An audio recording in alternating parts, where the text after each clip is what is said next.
Y esta es la última sesión de las presentaciones que vamos a tener. Ya pueden ver, ¿verdad?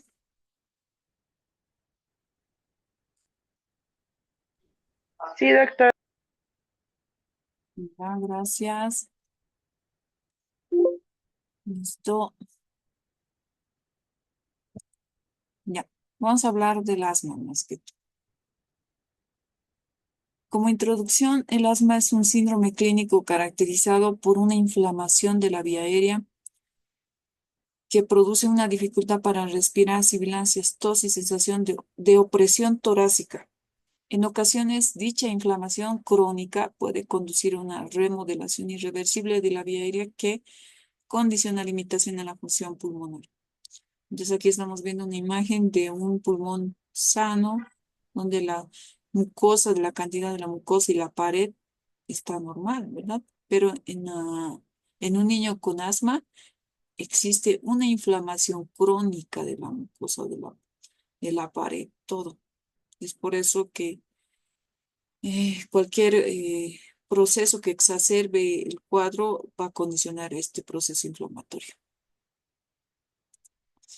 Definición, etiología. Las crisis asmáticas son episodios caracterizados por inflamación, hiperreactividad y obstrucción reversible de la vía aérea, que condiciona dificultad para respirar, sibilancias, tos, sensación de opresión, dolor torácico asociado a disminución de la función pulmonar.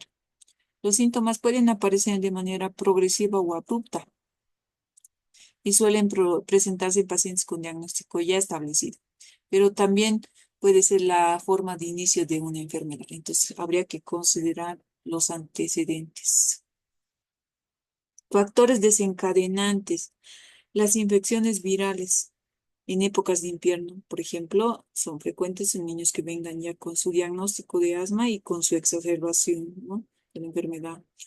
La exposición a alérgenos pueden ser pólenes, ácaros, epitelio de las mascotas, contaminantes atmosféricos, lo que sea que el niño haya inhalado puede desencadenar el cuadro.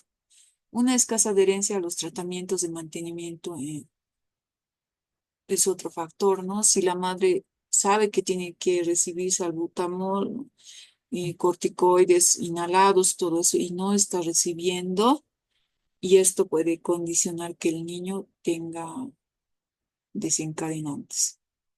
Fármacos como Laine, ácido acetilsalicílicos, antibióticos, los betabloqueantes, reflujo gastroesofágico, las hormonas, el estrés psicológico, la ansiedad, todo puede condicionar que el niño presente otro episodio de asma. El ejercicio, el aire frío, las vacunaciones, veneno de abejas, avispas, colorantes, conservantes, todo puede condicionar. Entonces hay que considerar ese aspecto. La valoración inicial de un paciente con asma se considera mediante el triángulo de evaluación pediátrica. Primero será importante considerar el estado fisiológico del paciente. Generalmente los niños con crisis asmática presentan el TEP alterado, o sea, uno o más que todo a expensas del componente respiratorio, lo que habíamos visto, ¿no? La parte respiratoria lo que va a estar más alterada, con dificultad respiratoria. En la apariencia, el niño se va a ver con fallo respiratorio, va a tener, digamos, disminución del tono, tal vez lenguaje entrecortado, tal vez no va a poder hablar, ¿no? Porque tiene su dificultad respiratoria. Y en la circulación fallo, ¿no? Va a estar tal vez cianótico o pálido, una mezcla de cianosis con palidez. Entonces, prácticamente cuando la cosa está más grave, todo el triángulo de evaluación pediátrica se altera y el niño está grave, ¿no? Hay que considerar los criterios diagnósticos del índice predictivo de asma. Algunas veces los niños no vienen con su diagnóstico, pero considerando estos factores de riesgo, podríamos sospechar que el niño está con asma. Por ejemplo, si ya tiene diagnóstico médico de asma o alguno de los padres, ¿no? Tiene un componente genético este tipo de enfermedad. O sea, si hay alguno de los familiares que tiene asma, de seguro el niño puede que tenga, porque se hereda genéticamente esta enfermedad. Diagnóstico médico de eczema atópico, igual, o sea, lesiones atópicas de atopía, lesiones eczematosas de atopía en la infancia, ¿no ve? Como dermatitis atópica, unas alergias que llamen la atención, entonces. Sensibilización a algún alérgeno también, tal vez al polen, pelo de los gatos, o sea, te va a decir, ¿no? Así, cuando se acerca el perro o el gato, le vienen estos síntomas, eso, ¿no? Esos son los criterios mayores. Los criterios menores, el niño tiene sibilancias y no está relacionado con los catarros. Y si se le ha hecho en el laboratorio, lo que va a predominar es la eosinofilia en sangre periférica, más del 4%. Entonces, consideramos esto. Presencia de rinitis alérgica diagnosticada por un médico entre los 2 a 3 años. Entonces, son niños que todo el tiempo con su nariz tapada están caminando como si estuvieran resfriados, rinitis alérgica. Entonces, podría ser, ¿no? Alergia a la leche, al huevo, a los frutos secos también. Cuando decimos que es positivo, cuando tiene al menos un criterio mayor y dos menores, ¿ya? Entonces, esto nos podría hacer sospechar, ¿no? El antecedente en el momento de hacer el manejo, porque a veces hay niños que puede que vengan sin diagnóstico previo establecido, pero tendríamos que pensar en esto si reúne al menos estos criterios, uno mayor y dos menores, ¿no? Ahora, cuando el niño ya viene al servicio de emergencia gravemente, es importante tener en cuenta, hay otros parámetros para valorar la gravedad. Sin embargo, este es el más sencillo y el que se aplica con más frecuencia. Entonces, por eso lo puse. El, es, el score pulmonar, ¿ya? El score pulmonar clasifica la puntuación entre 0 hasta 3, considera la frecuencia respiratoria del paciente, considerando también la edad del paciente, si es un menor de 6 años, si es un mayor de 6 años, la presencia de sibilancias y la utilización de músculos accesorios. Vean, no es tan complicado.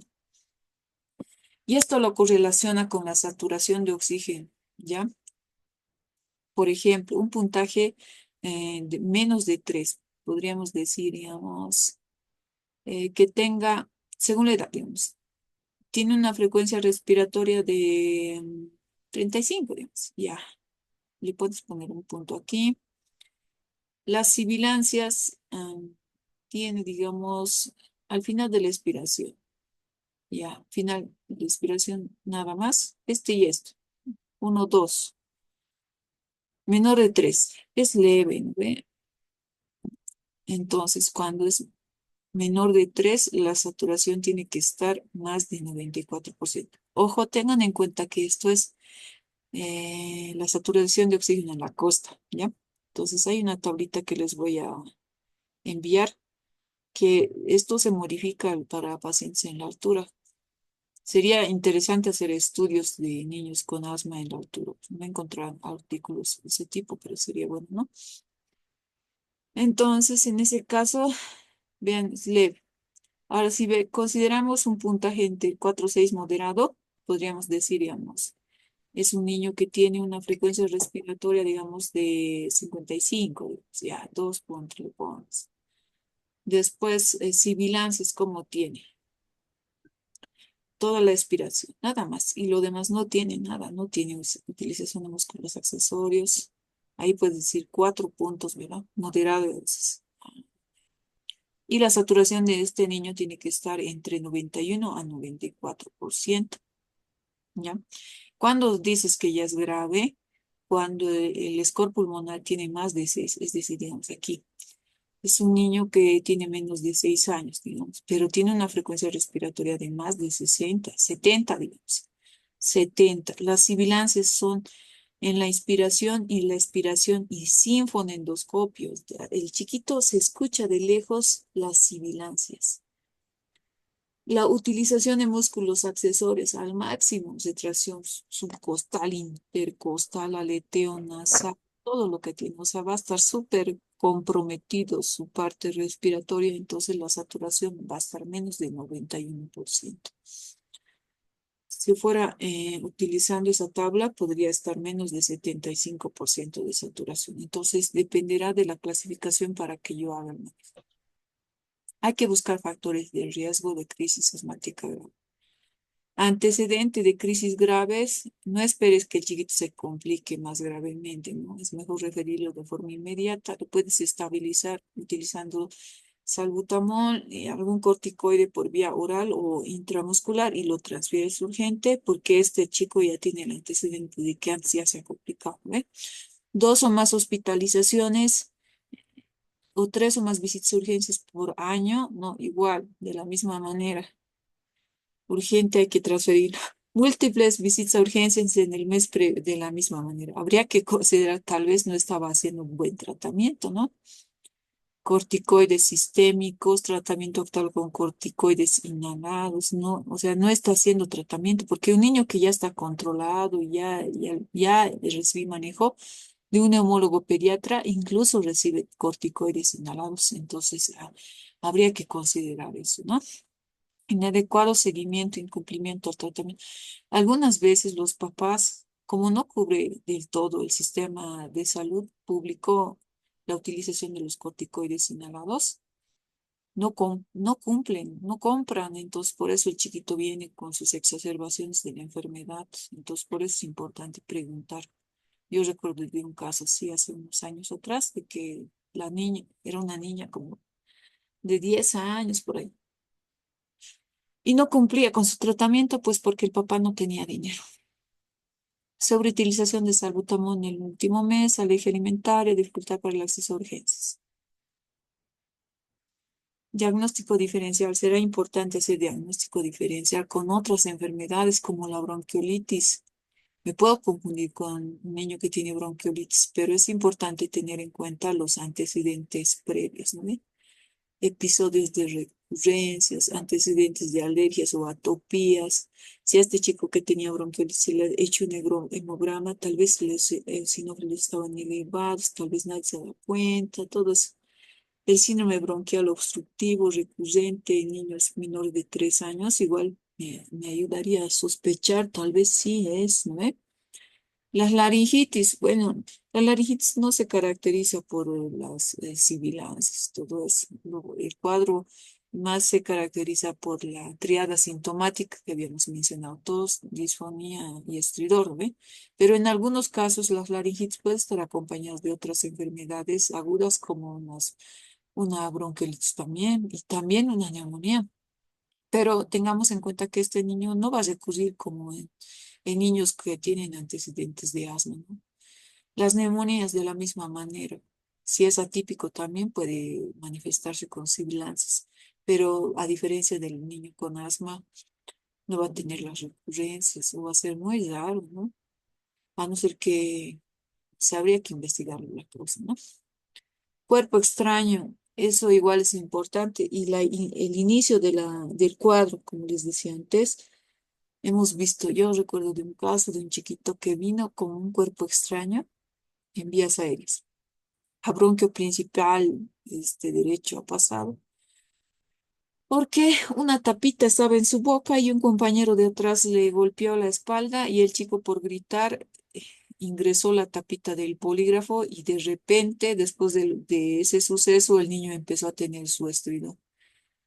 Entonces, y ha sido muy grave, ha necesitado incluso cirugía para extraer el cuerpo extraño, es muy grave.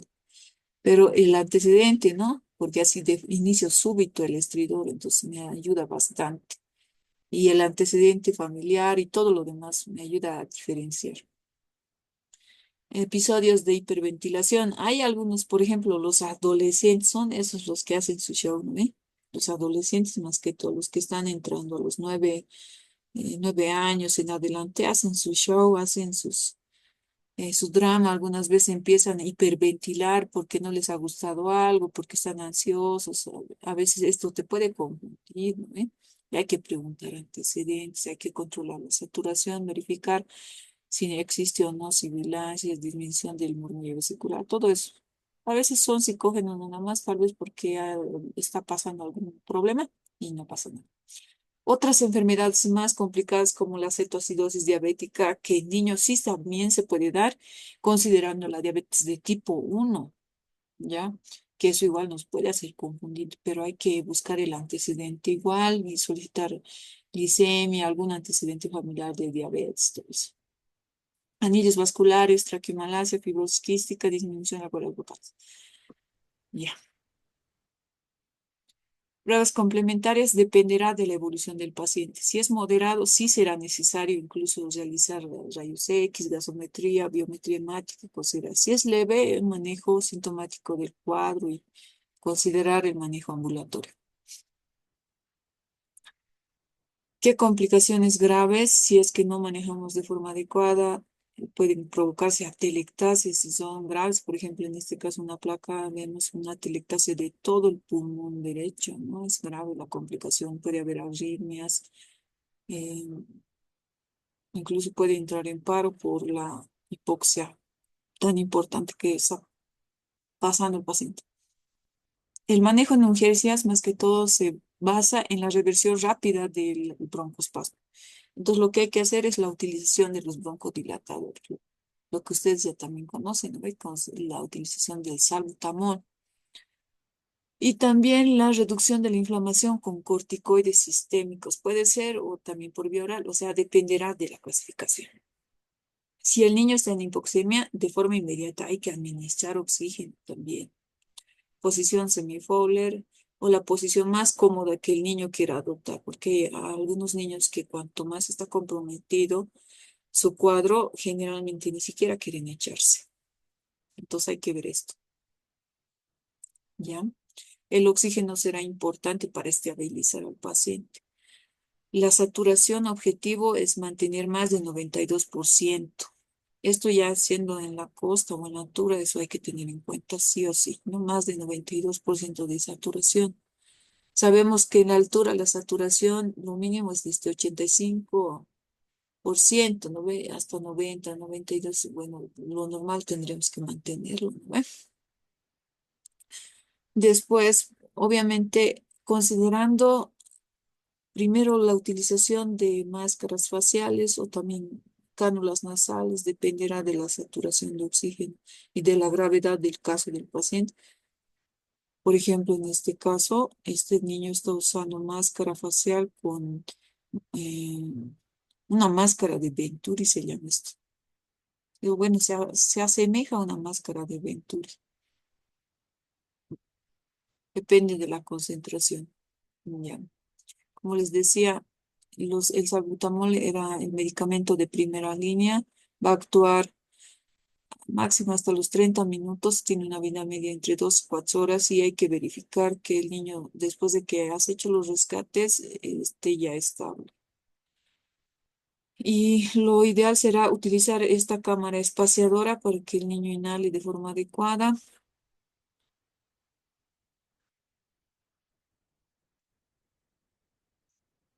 O también el salbutamol nebulizado. Se puede utilizar salbutamol nebulizado con oxígeno con flujos altos, entre 6 a 8 litros. Entonces, esto dependerá si tenemos también esa cantidad de oxígeno, lo cual va a generar pequeñas partículas que alcancen al árbol bronquial. La dosis de la dexametasona, digo, del salbutamol nebulizado es de 0,15 miligramos por kilogramo, mínimo 2,5 miligramos y máximo 5 miligramos. Entonces, hay en goteros y es lo que pueden considerar la utilización de salbutamol nebulizado, ¿ya? O otros utilizan estas dosis, por ejemplo, 2,5 miligramos para niños menos de 20 kilos y 5 miligramos para niños de más de 20 kilos. Mejor aún todavía esto me ayuda a manejar en todos los casos, ¿no? Ahora, ¿qué hacemos frente a un niño con crisis asmática? Consideramos el triángulo de evaluación pediátrica y vemos si este chico está estable o inestable. El niño, si está estable, le preguntamos, ¿no ve qué ha pasado? ¿Por qué está así? Mientras tanto, estamos controlando los signos vitales, consideramos el nivel de gravedad, valoramos triángulo de evaluación pediátrica, Estimamos la gravedad del cuadro, pero el niño sí está inestable, basta que tenga una dificultad respiratoria, se ve anormal, tiene una cianosis importante. No, a este no le preguntamos nada. Directamente lo hacemos pasar al servicio de emergencias y lo estabilizamos, donde vamos a iniciar una monitorización completa del paciente. Saturación de oxígeno, frecuencia cardíaca, frecuencia respiratoria, el chiquito tiene que estar controlado. Apertura de la vía aérea, algunas veces el niño tiene bastantes secreciones mocos por el cuadro de obstrucción bronquial, ¿no ve? Entonces hay que colocarlo en posición semi incorporada. Valorar la secuencia rápida de intubación. En este caso, incluso es esto, ¿no? Lo más grave que podríamos hacer es en ese momento la intubación. Entonces, al chico tendríamos que ponerle con oxígeno al 100%, valorar el oxígeno de alto flujo, dice, ¿no? El OAF es oxígeno de alto flujo, como ser máscara con reservorio a 10 litros, mínimo a 6 digamos, y máscara de Venturi incluso que se utiliza en otros países. Bueno, aquí no lo vi. Cuando en el materno infantil sí tienen máscara de Venturi. Bueno, estos hospitales del seguro creo que sí. Canalizar una vía periférica será importante, pues porque a veces el manejo de corticoides va a tener que ser por vía IV, ¿no? Entonces sí será importante canalizar una vía periférica. Entonces lo que puedes indicar es fisiológico a 20 ml por kilo. Pedir laboratorios en sangre y gasometría, ¿no? También empiezas a hacer rescates con salbutamol, ¿no? Salbutamol 2 pas cada 15 minutos o más bromuro de dipatrófilo nebulizado puede ser o con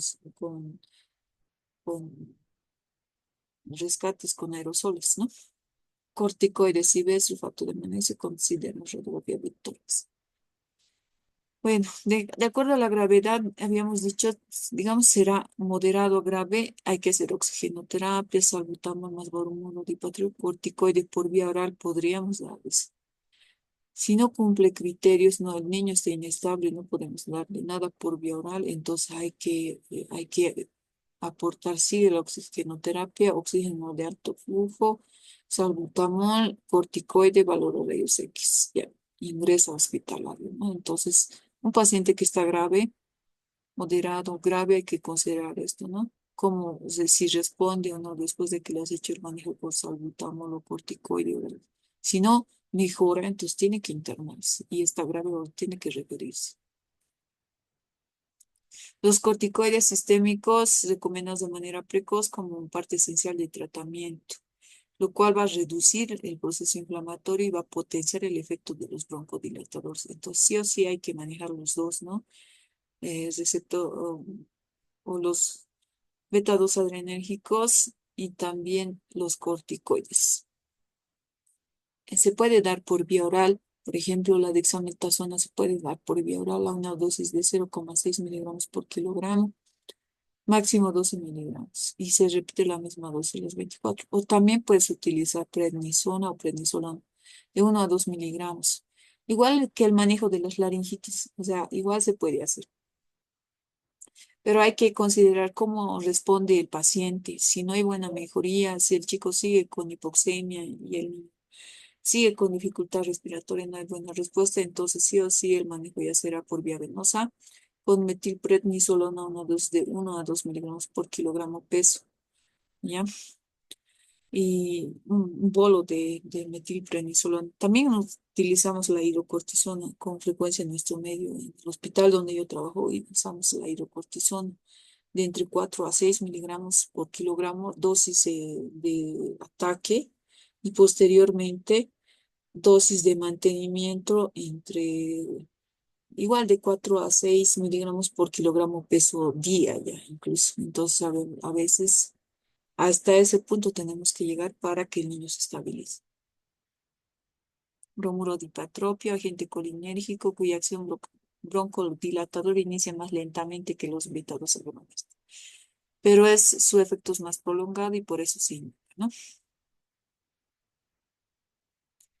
Ahora, ¿cuáles son los manejos, los medicamentos? Por ejemplo, aquí el salbutamol, lo que les decía, inicio de acción entre 5 a 15 minutos, mecanismo de acción, aumenta la activación del conducto potasio por calcio, intercambio de sodio y calcio, aumenta la ATPasa y sodio calcio.